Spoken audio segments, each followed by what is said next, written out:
কক্সবাজারের মহেশখালীর একটি এলএনজি টার্মিনাল কারিগরি ত্রুটির কারণে সাময়িকভাবে বন্ধ থাকায় কয়েকদিন ধরে দেশে গ্যাস সরবরাহ ব্যাহত হচ্ছে। এতে জাতীয় গ্রিডে দৈনিক প্রায় 450 মিলিয়ন ঘনফুট গ্যাস সরবরাহ কমে গেছে। এর ফলে রাজধানী সহ দেশের বিভিন্ন স্থানে গ্যাসের চাপ কমে যাওয়ায় ভোগান্তিতে পড়েছেন গ্রাহকরা। এদিকে সংকটের কারণে বিঘ্নিত হচ্ছে বাসা বাড়ির গ্যাস সরবরাহ। এতে ভোগান্তি পোহাতে হচ্ছে আবাসিক খাতের গ্রাহকদেরও। বিশেষ করে রাজধানীর বিভিন্ন সিএনজি স্টেশনগুলোতে গ্যাস সংকট তীব্র আকার ধারণ করায় যানবাহনের দীর্ঘ সারি দেখা গেছে। ঘন্টার পর ঘন্টা লাইনে দাঁড়িয়ে গ্যাস না পেয়ে চরম ভোগান্তিতে পড়েছেন চালকরা। লাইনে চাপ কমে যাওয়ায় গ্রাহকদের চাহিদা অনুযায়ী গ্যাস দিতে পারছেন না বলে জানান সিএনজি স্টেশন কর্তৃপক্ষ। আমরা পাইছি না, লাইনে কোনো গ্যাসই নাই, মানে খুব সংকট, আমাদের খুব কষ্ট হয়। এটা দ্রুতভাবে সমাধান করার দরকার। একটা 2 ঘন্টা যাবত লাইনে দাঁড়িয়ে আছি, কোনো গ্যাস পাচ্ছি না। অনেক গ্যাস পাম্প বন্ধ, অনেক জায়গায় গ্যাস পাম্প বন্ধ, এই জন্য গ্যাস পাচ্ছি না। আর তেলও তো চালান জানা, সবসময় সমস্যা হচ্ছে। গ্যাসের লাগবে দাম বাড়াক, তারপরে আমাদের সার্ভিস দিক। আমাদের তো চাকরি বাকরি ছাড়িয়ে দিতে হইব, আমাদের তো ফ্যামিলি আছে, আমরা পারতেছি না। দর্শক, এ নিয়ে আরো জানাতে সরাসরি যুক্ত হচ্ছেন সহকর্মী আরাফাত ইসলাম। আরাফাত, গ্যাস সংকটের পাম্পের পরিস্থিতি কেমন দেখছেন এবং কি বলছেন গ্রাহক মালিকরা?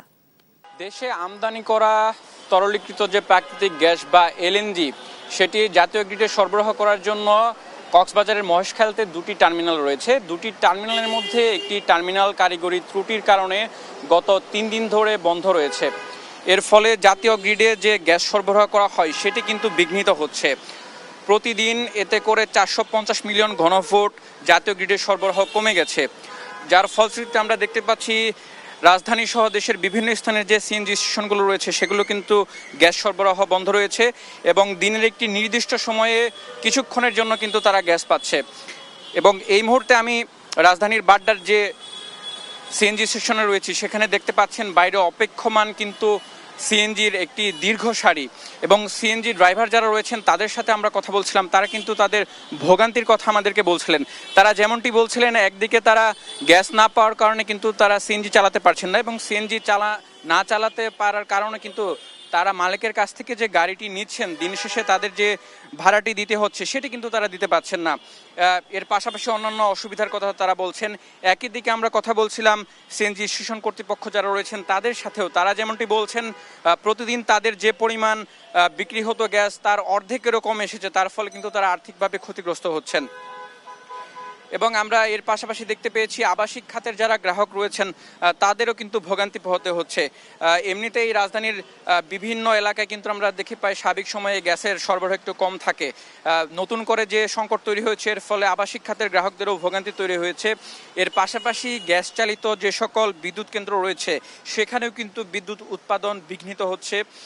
এবং দেশের যে শিল্প খাত রয়েছে, ব্যবসায়ীরা বেশ কিছুদিন ধরে তাদের একটি বড় সমস্যা জ্বালানি সংকট।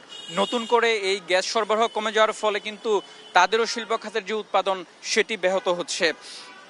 তবে একটি স্বস্তির খবর হচ্ছে, গতকাল সরকারের পক্ষ থেকে জ্বালানি মন্ত্রণালয়ের যিনি মুখপাত্র রয়েছেন তিনি গণমাধ্যমকে জানিয়েছেন বিদ্যমান যেটি সমস্যা রয়েছে সেটি সমাধানে সরকার কাজ করছে। এবং তিনি আশা প্রকাশ করেছেন আগামী 2-3 দিনের মধ্যে যে পরিস্থিতি রয়েছে গ্যাসের যে সংকট সেটি স্বাভাবিক হয়ে আসবে বলে আমরা জানতে পেরেছি। এর পাশাপাশি যে যানবাহনের যে দীর্ঘ সারির ফলে কিন্তু আমরা দেখতে পাচ্ছি সড়কে একটি যানজটের সৃষ্টি হয়েছে। এটি করে সব দিকে একটি ভোগান্তি তৈরি হয়েছে। তো এখন পর্যন্ত আমার কাছে এই ছিল গ্যাস সংকটের সবশেষ আপডেট।